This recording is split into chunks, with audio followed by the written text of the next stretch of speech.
Tuhan bersamamu dan bersama rohmu. Inilah Injil suci menurut Markus. Dimuliakanlah Tuhan. Sekali peristiwa, Yesus berbicara tentang bagaimana ia akan menderita sengsara. Sesudah itu ia membawa Petrus, Yakobus, dan Yohanes, dan bersama-sama mereka naik ke sebuah gunung yang tinggi. Di situ mereka sendirian saja. Lalu Yesus berubah rupa di depan mata mereka, dan pakaiannya sangat putih berkilauan. Tidak ada seorang penatu pun di dunia ini yang dapat memutihkan pakaian seperti itu. Lalu tampaklah kepada mereka Elia dan Musa. Keduanya sedang berbicara dengan Yesus. Kata Petrus kepada Yesus, "Rabi, alangkah baiknya kita berada di tempat ini. Biarlah kami dirikan 3 kemah, 1 untuk engkau, 1 untuk Musa, dan 1 untuk Elia." Petrus berkata demikian sebab tidak tahu apa yang harus dikatakannya, karena mereka sangat ketakutan.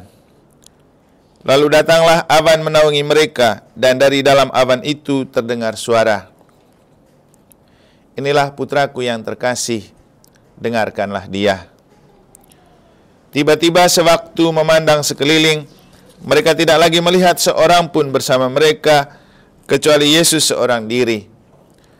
Pada waktu mereka turun dari gunung itu, Yesus berpesan supaya mereka tidak menceritakan kepada siapapun apa yang telah mereka lihat itu, sebelum Putra Manusia bangkit dari antara orang mati. Mereka memegang pesan itu sambil mempersoalkan di antara mereka apa yang dimaksud dengan bangkit dari antara orang-orang mati.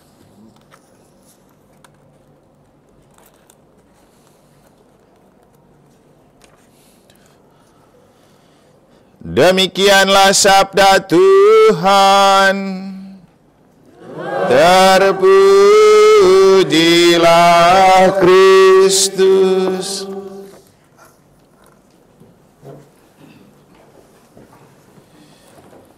Bagaimana supaya menjadi pasutri yang terberkati atau keluarga yang terberkati, lalu menjadi pasutri dan keluarga yang bisa mewariskan dan menjadi berkat untuk anak-anak dan keturunan. Nah, inilah yang coba kita maknai di penghujung atau penutupan weekend ME angkatan 116 ini dalam konteks bacaan suci yang telah kita dengar. Pertama, di bagian akhir Tuhan memberkati Abraham dan Tuhan menjanjikan berkat untuk keturunan Abraham. Kenapa? Karena Abraham telah membuktikan kesetiaan dalam iman. Kesetiaan atau ketaatan adalah sebuah kata yang sangat sederhana, tetapi sangat bermakna bila itu dilakukan oleh para pasutri dan keluarga.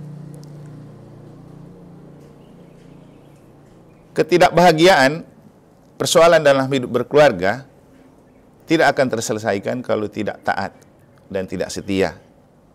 Taat atau setia kepada Allah, taat atau setia kepada pasangan.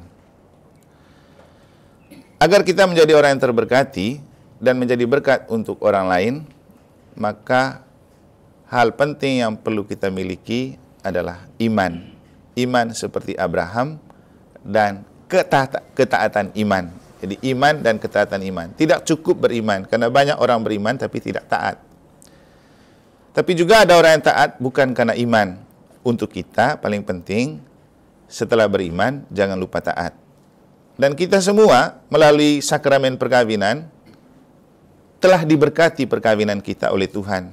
Apalagi kan ada doa pemberkatan khusus itu untuk pasutri. Berarti saat itu Tuhan memberkati kita. Supaya apa? Hidup berkeluarga kita terberkati, hidup berpasutri kita terberkati, dan kita bisa menjadi berkat untuk orang lain, yang dalam sesi ke-11 tadi dibahasakan dengan anugerah. Anugerah terindah Tuhan untuk kita adalah berkat. Nah, bagaimana kita memelihara berkat itu? Jawabannya harus punya cinta sejati. Cinta sejati kepada Tuhan dan pasangan. Atau cinta sejati kepada anak-anak. Ada banyak definisi cinta sejati, tapi kalau dalam konteks bacaan suci hari ini, hari Minggu Prapaskah kedua, kita bisa mendefinisikan cinta sejati artinya berani mengorbankan apa yang kita sayangi dan mencintai apa yang tidak kita sukai. Jadi cinta sejati itu berani mengorbankan apa yang kita sayangi dan berani mencintai apa yang kita sukai. Contoh, kita sayang semua pekerjaan kita. Tapi ketika kita berani mengorbankan pekerjaan yang kita sayang untuk memilih ikut weekend ME, itu yang akan membuahkan rahmat. Dalam relasi, kita pasti punya kesayangan-kesayangan tertentu dalam arti entah hobi, entah bakat, entah hal-hal lain yang kadang-kadang membuat kita lupa menyayangi istri hanya karena menyayangi yang lain itu. Saya pernah guyon gini sama umat di negara yang dia punya anjing piaraan. Satu kali kaget saya, dia pergi beli bakso. Saya pikir dia beli bakso ini untuk istrinya. Tahu dia berjuang pergi beli bakso sambil rintik-rintik hujan hanya untuk kasih anjing. Lalu saya tanya, pernah kamu berkorban seperti ini untuk belikan bakso bagi istrimu? Tertawa lagi. Jadi itu. Kita punya banyak hobi dan bakat yang membuat kita sayang sekali. Tetapi beranikah kita mengorbankan apa yang kita sayangi untuk membuktikan cinta sejati kepada pasangan?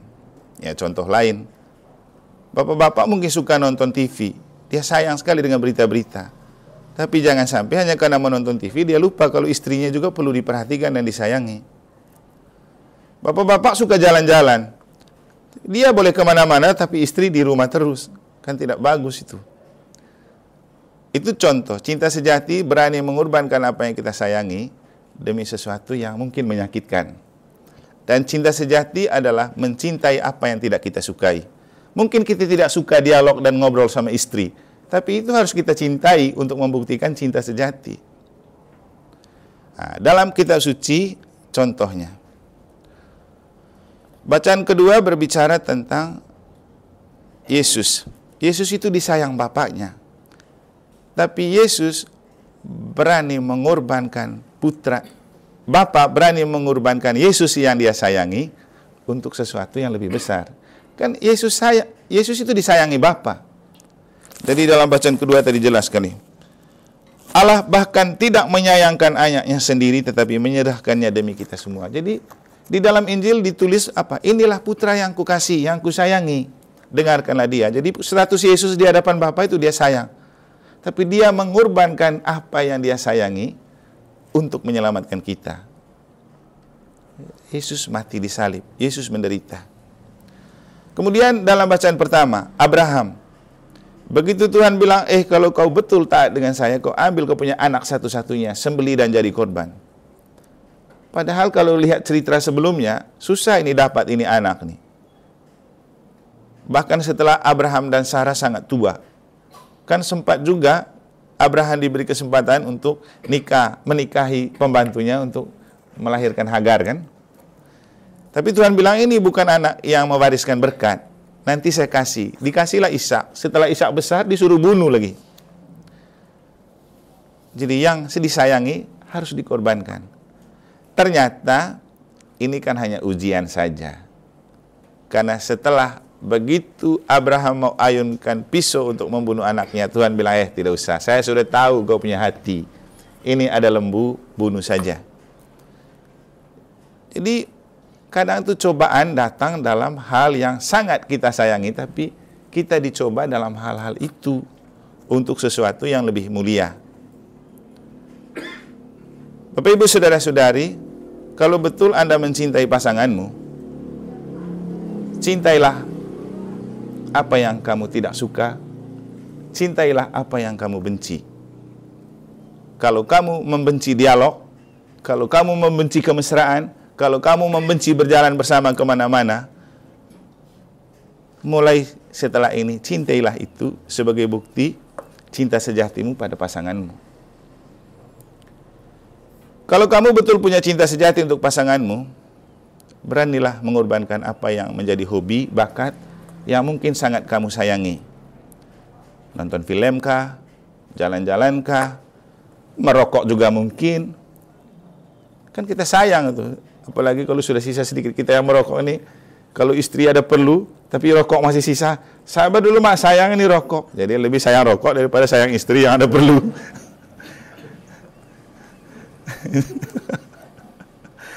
Jadi berani mengorbankan apa yang kita sayangi. Memang resiko dari mengorbankan apa yang kita sayangi dan mencintai apa yang kita benci dan tidak suka bisa membuat hati terluka. Tapi kata John Powell, cinta sejati itu mencintai sampai hati terluka. Dan ini dibuktikan oleh Yesus ketika dia menunjukkan cinta sejati kepada kita. Tidak hanya diadili dengan salah, tidak hanya memanggul salib ke Golgota, tidak hanya jatuh di salib, tidak hanya dipukul, tetapi setelah sudah digantung di salib, masih ditusuk lagi lambungnya. Setelah lambung itu terluka, baru cinta sejati terlahir untuk kita. Kalau kamu betul mencintai pasanganmu sebagai cinta sejati, cintailah sampai hati terluka. Semoga Tuhan memberkati.